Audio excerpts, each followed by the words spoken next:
I have been getting asked a lot lately how it is that I learned to cook. A lot of people who know, who've been following me for a while, know that I never learned to cook. I could cook things out of a box. I can definitely put a pot pie in the oven. Hamburger helper was my business. I could make you a mean box of macaroni and cheese or a rock and roll top ramen, and that was pretty much where my cooking skills ended. That did lead to a lot of the fast food that I ate when I was close to 300 pounds. It was just easier, and the stuff that I could make was like boring or wasn't very good, and it didn't work with me. And now people see that I have all these pictures on Facebook of the food that I eat and all these recipes on my blog at creatingadestiny.com. I have all my recipes up.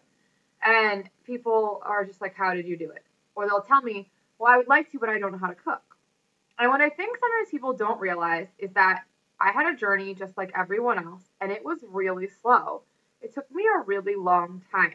A lot of times, what I see people do is they jump all in, both feet. They try to do a new workout routine. They're trying to cut soda and coffee and just drink water. They're trying to eat only healthy meals. They're trying to do all of these things, and they do it all at once. And then it's too intense, it's too much, and they fall off. And they have that one fast food meal, and they feel poorly about that. And then the next thing you know, because they're feeling poorly about that, they're drinking a soda instead of their water. And then next thing you know, they're skipping their workout. And 3 weeks into their program, they're done. They're quitting already. And I never did that. I moved very, very slowly through a very long time to get to where I was, but I never went the other way, right? So I thought I would just sort of give you guys a little rundown of what my process was to go from being a total like drinking all the time, eating only once a day, twice a day at night, fast food junkie, to fully cooking every single thing that I eat myself, all the way down to making my own bone broth and kombucha and things of that nature, like completely all organic. And I cook everything that we eat in the house. We don't have a microwave. Um, all of that. Like, that's a big difference to basically living off Taco Bell to being a anti-microwave hippie, right? So it's a big jump. So what I did, for most of you guys who've been following, this video is being made about 3-ish years into my cooking adventure, maybe 3.5 years. When I started, what I would do is I would get up. I really wouldn't eat breakfast. I wasn't interested. I would go as long as I could until like 3 or 4, drink a lot of Diet Coke.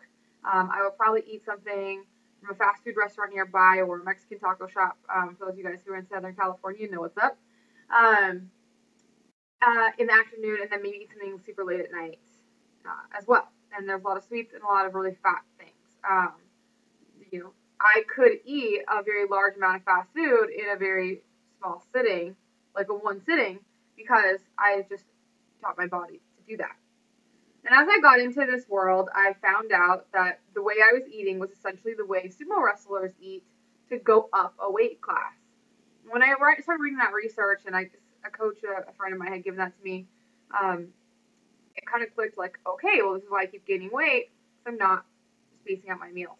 So the first thing I started with, I started drinking Shakeology in the morning, and then I would still eat out at lunch, but I would try to do a chicken sandwich, or I would do Subway sandwiches or things like that.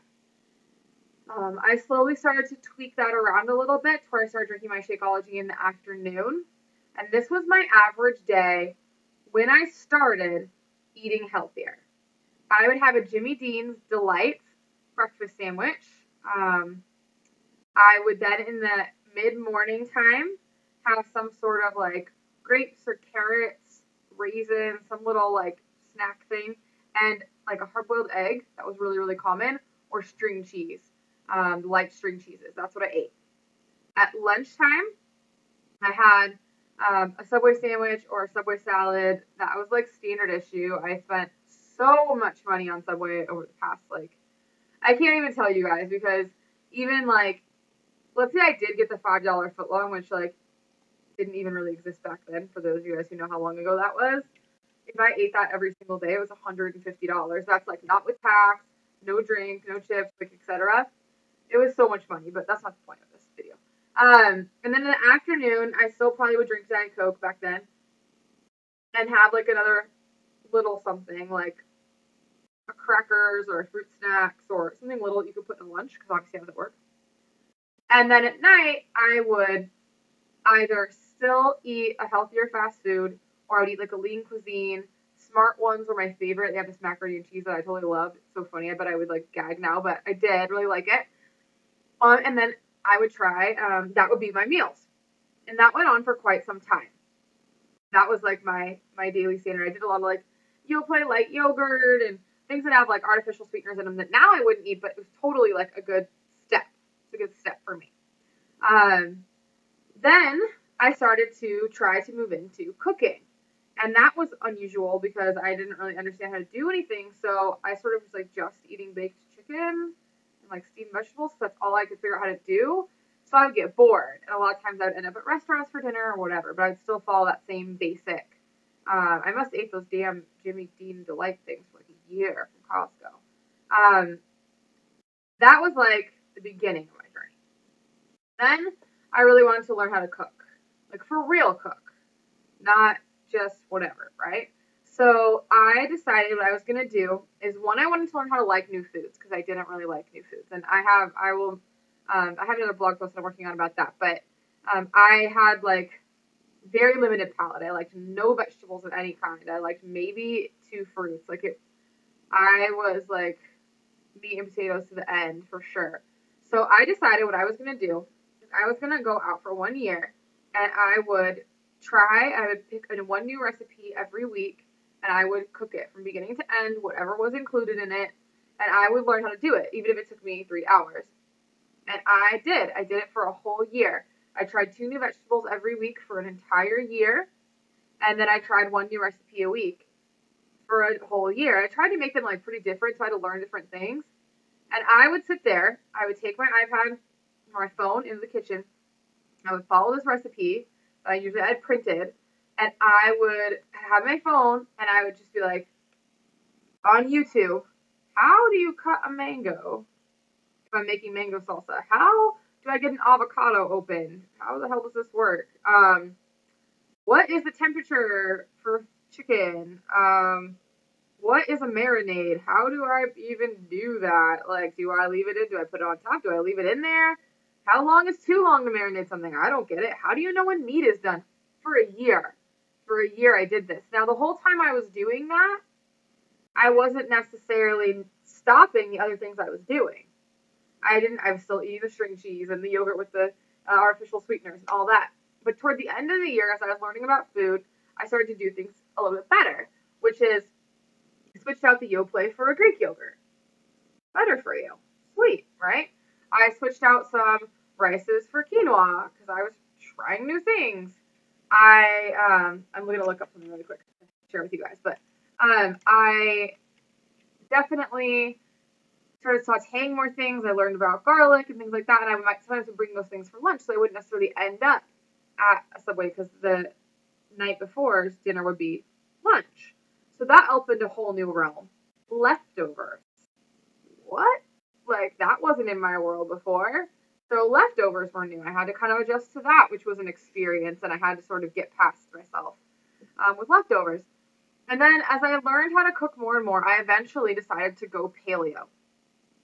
And paleo cooking was a whole other adventure. And I jumped in both feet on paleo, and I loved it. Every cooking was an adventure. I learned to actually really like cooking. It stopped being a chore, as it had been that whole time. I really enjoyed it. I learned a lot about food and where it comes from, how it operates in my body. I gave up dairy. I gave up grains. And I never looked back, honestly, because I felt so amazing. And I was already used to learning how to cook. So if I was like, well, how do I make spaghetti without noodles? I was in the process of constantly learning. So it didn't weird me out to be like, oh, well, I have to figure out what a spaghetti squash is. What do they look like? I would go to the store and Google pictures on my phone. What the hell is a spaghetti squash? I'm like, comparing it. Looks no, this is okay. We're good. And I would do that at the store. Seriously, it took me a really long time to shop when I went paleo at first. I spent a lot of money because I didn't really get it. So when I first went paleo, I think I spent like $800 on groceries in 1 month. It was insane. Because I didn't know what I was doing. And I burnt a lot of salmon and a lot of things like that. And I tried a lot of new things. I tried to make cauliflower pizza dough and it was terrible. It was a huge disaster. But I stuck with it and I tried different things and tried different things. And what was really cool is I slowly learned, what should I buy in bulk? What should I buy in season? How can I plan it to where if I had zucchini for dinner and they need zucchini for this other thing, I'm planning my meals all together to where I'm just buying the one thing of zucchini. Once I got past the basic bulk stuff, like how many times do you need to buy coconut vinegar? Once, ever. I think I bought it twice my whole life. But it was expensive, right, at the time. And so my bill started to go down and go down and go down. I learned how to shop at different places, shop at farmers markets, make my own stuff for a lot of things, stop buying stock, started making bone broth, etc. So then finally, that brings us up to recent times. Recent for when the video was being made. I'm not sure when you're going to be watching this, but where I had to go from paleo to what's called autoimmune paleo. And autoimmune paleo is simply a variation of paleo that's meant to heal. It's meant to address things like adrenal fatigue, leaky gut, thyroid concerns, body pain, skin diseases, things of that nature. It actually covers a lot of things. And it's even more restrictive on things that you can eat and can't eat. And so I got to get even more creative. Now I'm in a situation where because I started so long ago, probably 2010 easily, 2010 to 2014, I'm in a situation where you can say, here's the foods you can eat, good luck. And I'm creating these cool breakfast patties that are buffalo and bacon and garlic and onions. And, I have them with avocado and it's really awesome. I've got kombucha and I've got bone broth with the kale chicken, slow cooker soup and all of these things. And so the point of this whole long rambling is to show you that it took me like consistent stages of change. I didn't go all in. I didn't want to fail. I wanted to get good at it and I wanted to be comfortable with the changes I was making. I couldn't put my version of success against someone else's because maybe someone else's is to be all paleo immediately. And you know what? That was intimidating to me. That was too scary. My version of success was to make that one better healthy choice and to cook that one new thing a week and to avoid fast food. I didn't even give up fast food back then. I still had it occasionally. So I wasn't even like all out on fast food. I never at any point in my journey have ever ripped the Band-Aid off and been like, nope, I'm done. That's all we're doing. I baby stepped my way all the way along. And it's the only reason that I can be confident in the kitchen now and knowledgeable and passionate about food and cooking. When, 4 years ago, I couldn't cook my way out of a paper bag. So I hope that gives you guys a little more insight and hopefully, honestly, not insight, but instill some confidence in you that you can start somewhere small and move forward, and that kind of change is totally possible for you. So have a good rest of your day.